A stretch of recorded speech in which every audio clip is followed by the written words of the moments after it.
আমাদের পুজোটা complete. Hello everyone, তো তোমরা সবাই কেমন আছো? আশা করছি সবাই খুব খুব ভালো আছো, আর আমিও খুব ভালো আছি। আমরা আছি যোশীডি স্টেশনে। কাল রাতে টাটার থেকে ট্রেন ধরে আমরা ভোরবেলায় এই যোশীডি স্টেশনে নামলাম, আর সকাল না হওয়া পর্যন্ত আমরা এতক্ষণ রিটার্নিং রুমেই কাটাবো। এখন সকাল 7টা 1 মতো বাজে। তো কালকে রাতে এসে আর কোনো ভিডিও করা হয়নি, তাই ভাবলাম তোমাদের দেখিয়ে দিই আমরা কোথায় ছিলাম আর কত কি প্রাইস। তোমরা তো দেখলে যে যোশীডি স্টেশনটা কতটা সুন্দর করে সাজানো গোছানো, শিব ঠাকুরের একটা ত্রিশূল আর ডুগডুগি দিয়ে পুরো স্টেশনটাই কভার করা। আর যোশীডি স্টেশনের সামনেই রয়েছে রিটার্নিং রুম, তো আমরা কাল রাতে এখানটাই ছিলাম। সিঁড়ি দিয়ে ওপরে উঠে যেতেই তোমাদের চোখে পড়বে রিটার্নিং রুমগুলো। তো তার আগে আমরা দেখিনি এখানে কেমন রুমের ভ্যারাইটি আছে আর তার দাম কত। তোমরা চাইলে এখানে পজ করে পড়ে নিতে পারো। যাই হোক, তো আমরা এবার ওপরে উঠে যাব।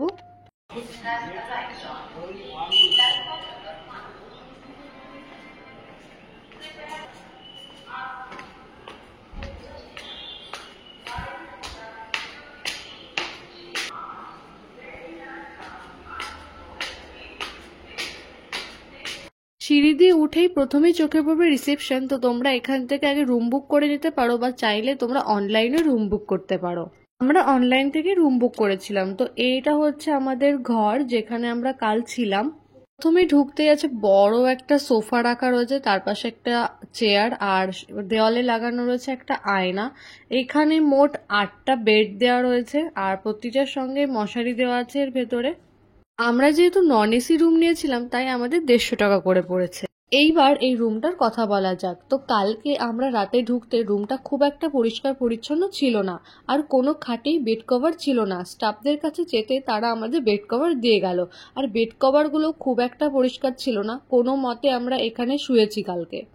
ভেতরে 3টে পায়খানা বাথরুম আছে। তো কাল রাতে আমরা এসে কোনো মতে বেড কভারটা একটু বিছিয়ে শুয়েছিলাম, কেননা বেড কভারগুলো খুবই নোংরা ছিল।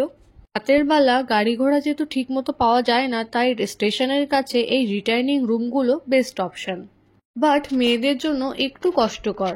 কাল যখন আমরা এই রুমে এন্ট্রি করি তখন কিন্তু কোনো লোকজনই এখানে ছিল না, পুরো ফাঁকাই রুম ছিল।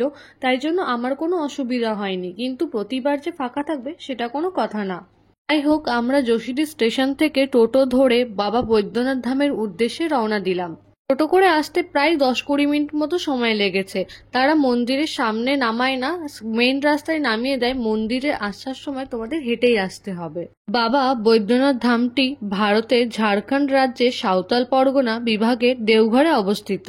মন্দিরে ঢোকার আগে থেকেই তোমার পান্ডাদের দর্শন হয়ে যাবে। তারা হয়তো বলতে পারে যে আমার সঙ্গে চলো, আমি অনেক কম টাকায় তোমাদের পুজো দিয়ে দেব, বা এই দোকানের থেকে প্রসাদ নিলে অনেক কমে পাবে। তাদের কথায় কান না দিয়ে তোমাদের হাতে যদি সময় থাকে, যে কোনো দোকান থেকে প্রসাদ কিনে তোমরা নর্মাল লাইনে দাঁড়িয়ে গেলেই পুজো দিতে পারবে। সামনেই হচ্ছে মেন গেট, আর চটি জুতো রাখার জন্য এখানে ব্যবস্থা করা আছে। আর আশেপাশে প্রচুর প্রসাদের দোকান আছে, তোমরা চাইলে এখান থেকেও প্রসাদ কিনে পুজো দিতে পারো। বাবা বৈদ্যনাথ বিখ্যাত তীর্থস্থান এবং 12টি জ্যোতির্লিঙ্গের মধ্যে একটি। এটি ভগবান শিবের সবচেয়ে বড় পবিত্র স্থান হিসেবে বিবেচিত হয়। এটি একটি জ্যোতির্লিঙ্গ যা শক্তিপীঠ বটে। এটা বিশ্বাস করা হয় যে এটি ভগবান বিষ্ণু নিজেই প্রতিষ্ঠিত করেছিলেন। এই মন্দিরে আগত ভক্তদের সকল ইচ্ছা পূরণ হয়। এই মন্দির স্থাপিত শিবলিঙ্গ কামনা লিঙ্গ নামেও পরিচিত। আমরা যেহেতু আজকেই ফিরে যাব, তাই আমাদের হাতে খুব একটা সময় ছিল না, কারণ আমাদের আরো কিছু জায়গা ঘোরার বাকি ছিল। তাই আমরা ভিআইপি টিকিট কাটলাম। তো এক একজনের পড়েছে 250 টাকা করে।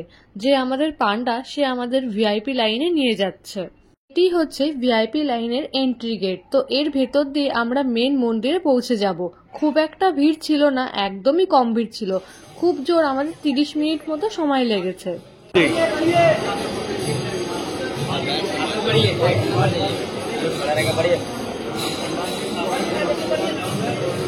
आगे से धीरे धीरे बढ़ जाइए। আমাদের যিনি পান্ডা ছিলেন তিনি খুবই ভালো ছিলেন, আর তার ব্যবহারও অত্যন্ত ভালো ছিল। এখানে ভিআইপি টিকিট বলতে হাতে একটা কার্ড ধরে দেওয়া হয়, যেটা ঢোকার আগে প্রেস করে তোমার হাত থেকে আবার নিয়ে নেওয়া হবে।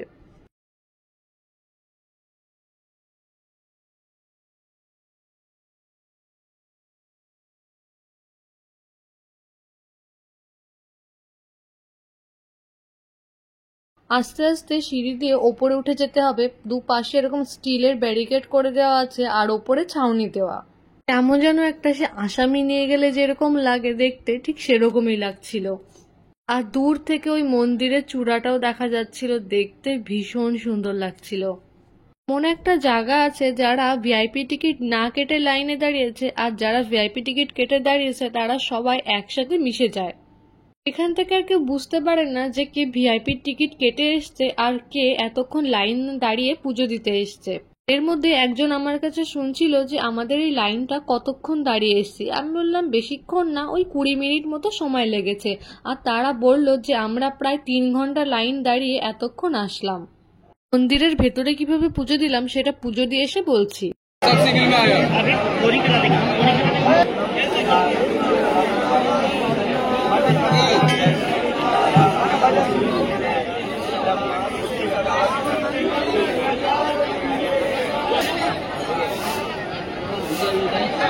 যদি আমাদের কমপ্লিট হয়ে গেছে তো আমরা এবার বাইরে বেরিয়ে এসেছি। পুজোটা তো দিয়েছি, কোনো মতে আমরা পুজো দিয়েছি এর ভেতরে। সত্যি কথা বলতে তোমরা যদি ঠাকুরটাকে একটু ছুতে যাও বা প্রণাম করতে চাও তাহলে অবশ্যই পান্ডাদের হেল্প ছাড়া এটা সম্ভব না। পান্ডা না নাও তাহলে তোমরা মন্দিরের ভেতরে ঢুকতে পারবে ঠিকই, কিন্তু পুজো দিতে পারবে না, কারণ ভেতরে এত পরিমাণে ভিড় সে আর বলার না। যেহেতু আমাদের পান্ডাটা খুব ভালো ছিল যার জন্য আমাদের পুজো দিতে খুব একটা অসুবিধা হয়নি। মন্দিরের গর্ভগৃহে খুব জোর 10 থেকে 15 সেকেন্ডই পাওয়া যায় পুজো দেওয়ার জন্য, তারপরেই তোমাদের বার করে দেবে। যাই হোক, খুব ভালোভাবে পুজোটা দিতে পেরেছি, এটাই আমাদের কাছে অনেক। তো এবার পুরো মন্দিরটা ঘুরে দেখব। মন্দিরটা বেশ ভালোই বড় সড়ো, আর এখানে অনেকে মানত নিয়ে আসে। আশেপাশে অনেকে এখানে যজ্ঞ করছে বা মুন্ডন করছে। তো আমরা এখানে দাঁড়িয়ে কটা ছবি তুলে নিলাম।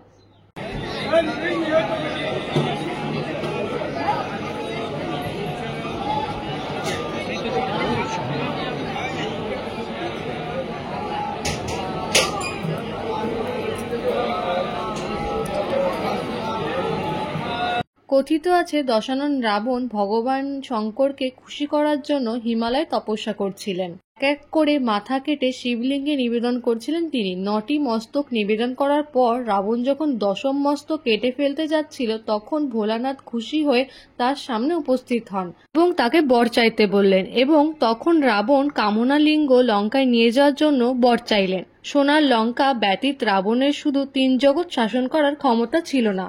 তিনি অনেক দেবতাদের বন্দী করে লঙ্কায় রেখেছিলেন। এই কারণে রাবণ তার ইচ্ছা প্রকাশ করেছিলেন যে ভগবান শিব যেন কৈলাস ছেড়ে লঙ্কায় বাস করেন। মহাদেব তার ইচ্ছা পূরণে রাজি হয়ে যান। রাবণ লিঙ্গ নিয়ে লঙ্কার উদ্দেশ্যে রওনা হন এবং দেবঘরের আশেপাশে তার প্রস্রাব করার প্রয়োজন অনুভব করেন।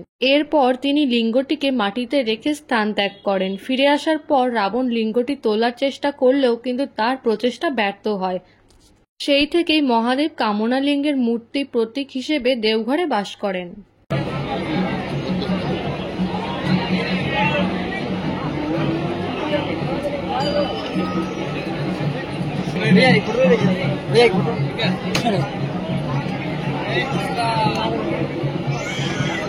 শিয়ালদা বা হাওড়া থেকে দিনে প্রচুর ট্রেন ছাড়ে এই দেওঘরের উদ্দেশ্যে।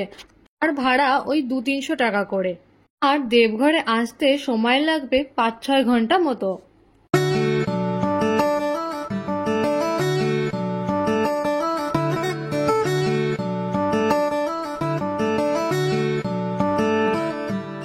আজকের অভিজ্ঞতাটাও ভীষণ সুন্দর হলো, আর খুব ভালোভাবে পুজোটা দিতে পেরেছি বলে মনটাও খুব ভালো লাগছে। আজকের ব্লগটা তাহলে এখানেই শেষ করছি। দেখা হবে পরের কোনো ব্লগে। আর ভিডিওটা কেমন লাগলো সেটা অবশ্যই কমেন্টে জানিও। ভালো লাগলে একটা লাইক করে দিও, আর আমার এই চ্যানেলটাকে অবশ্যই সাবস্ক্রাইব করে দিও। এরপরে আমরা কোথায় গেলাম, কোথায় কোথায় ঘুরলাম সেটা এর পরের ব্লগে দেখতে পারবে। মতো টাটা।